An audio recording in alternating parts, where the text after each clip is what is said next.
जी कैमूर से आ गया है आंकड़ा। आ गया जी।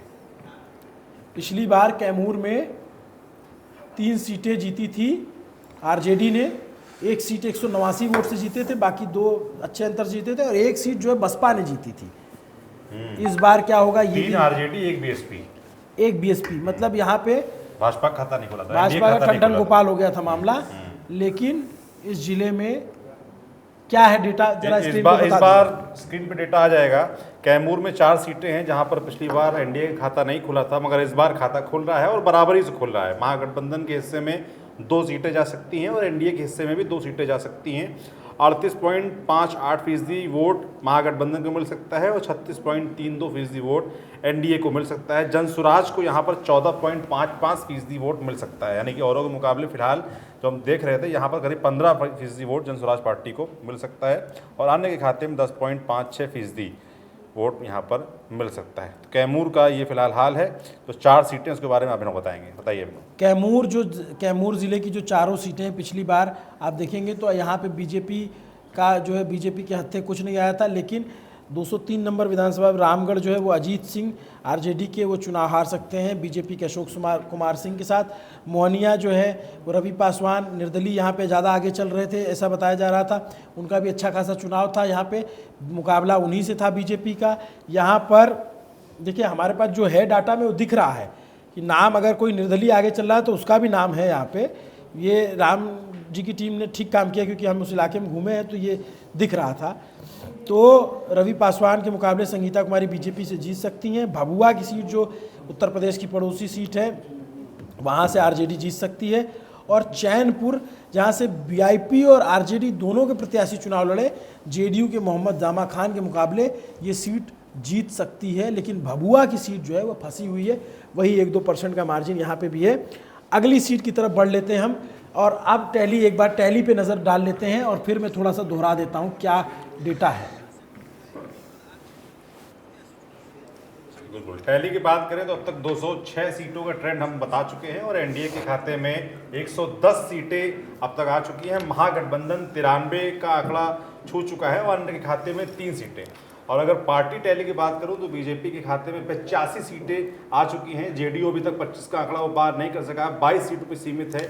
आरजेडी 71 सीटों तक पहुंचा है। कांग्रेस 15 सीटों पर है। जन स्वराज का खाता नहीं खुला है। एलजेपी प्लस जो है वो 3 सीटों पर जीत सकता है और सीपीआईएम प्लस जो है वो 4 सीटों पर जीत सकता है। अन्य के खाते में 4 सीटें जा सकती है, यानी कि अभी तक बहुमत का आंकड़ा किसी ने क्रॉस नहीं किया है। 206 सीटों का जो ट्रेंड हमारे सामने अभी तक मौजूद है। एक चीज़ दर्शकों को बता दें, जो एलजेपी प्लस है इसमें जो एनडीए गठबंधन के बाकी पार्टियां हैं, जैसे उपेंद्र कुशवाहा की पार्टी है, जैसे जीतन राम मांझी की पार्टी, उसमें इनका भी इसी में काउंट होगा। सीपीआईएम प्लस में जैसे अगर आईआईपी का आएगा या फिर माले का आएगा या सीपीआई का आएगा तो इसमें उसका काउंट होगा। तो हम ये बात क्लियर कर दे, हमें बताया नहीं आपको ये बात, हो सकता है बहुत सारे समर्थक देख रहे हो, क्योंकि मेरा अभी दिमाग में आया कि यही हम गया जिले में दाखिल होने वाले हैं थोड़ी देर में, और वहाँ पे जो हिंदुस्तानी आवाम पार्टी है वो जीतन राम मांझी की पार्टी, वो वहाँ पे काफ़ी सीटों पे चुनाव लड़ती है, उन सीटों पे हम रुझान आने वाला है। लेकिन अभी हम चलने वाले हैं कहाँ? अभी हम चलने वाले हैं उस रोहतास ज़िले में जो प्रशांत किशोर का गृह ज़िला है, जिस ज़िले में जितनी सीटें हैं, कितनी हैं? 7 सीटें हैं। 7 की 7 सीटें पिछले चुनाव में आरजेडी, कांग्रेस और सीपीआई-एमएल गठबंधन में स्वीप किया था। बीजेपी का सुपड़ा साफ हो गया था। उस जिले का डाटा हमारे पास आने वाला है। अब टैली आप नज़र बनाएंगे तो टैली जो है वो अब एक तरीके से दिख रहा है कि एनडीए गठबंधन बहुमत की तरफ पहुंच सकता है, लेकिन अभी भी बहुत सारी सीटें बाकी हैं। तो चुनाव अभी खुला हुआ है, कोई किसी को बहुमत मिलता नहीं दिख रहा है, लेकिन यह है कि बीजेपी 85 सीटों पे जा रही है, मतलब ज़बरदस्त। मतलब ये तो एक तरीके से स्ट्राइक रेट बीजेपी का किस हिसाब से चल रहा है, 80% 90% के करीब स्ट्राइक रेट चल रहा है। जो आया स्ट्राइक रेट के हिसाब से बताइए कितनी सीटें अब तक हमने बीजेपी की बताई हैं और कितनी जीती हैं, अगर आंकड़ा आपके पास हो। हाँ, एक बार मैं डेटा पे आता हूँ कि हमने कुल किस पार्टी की कितनी सीटें पार्टीवार हम एक बार हम फिर से दे सकूँ। मेरे डेटा पे जाता हूँ, हमारे पास जो हमारा साधन है उस पर हम विराजते हैं और क्योंकि बीजेपी की स्ट्राइक रेट मुझे लगता है सभी पार्टियों से सबसे बेहतर है। आप लोकसभा का चुनाव, हम इस चीज़ को ऐसे डेटा के आधार पे भी, जो लोकसभा का ट्रेंड रहा है 2024 का, वो भी आप अगर इसको ट्रेंड देखोगे तो वही स्ट्राइक रेट उसमें नजर आएगी आपको। क्योंकि कुल 101 सीटों पर बीजेपी लड़ रही है और अभी हमने सभी सीटें जारी भी नहीं की हैं और वो 85 का आंकड़ा पार कर चुकी है। बीजेपी का और आंकड़ा बढ़ेगा, उम्मीद है।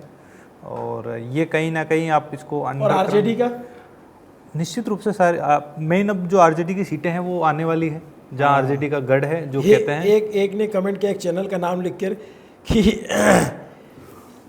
एक चैनल ने एक पार्टी को बहुमत बनवा दी, नहीं हाँ लिखा है कि एक चैनल ने एक पार्टी का जो है पूर्ण बहुमत से भी ज़्यादा नंबर दे दिया है, वो तो मेरा डेटा पैक खत्म हो गया, वरना नीतीश कुमार शपथ ले चुके होते। लोग भी गजब करते हैं। बिहार के लोग इस बार कटाक्ष करने में बहुत बेहतर हैं, कहीं भी जाओ आधी चलिए अगले जिले की ओर बढ़ते हैं। अभी तक आपको एक और ट्रेंड बता रहा हूं, एनडीए की वो सीटें जो टक्कर के अंदर है, जिनकी कड़ी टक्कर है, जिसमें एनडीए को लीड मिल सकती है ट्रेंड के अंदर, वो मैं एक बार आपको बताना चाहूँगा। लेकिन पहले हम जिलावार सीट पूरी कर लेते हैं, हाँ, फिर श्योर। बिल्कुल।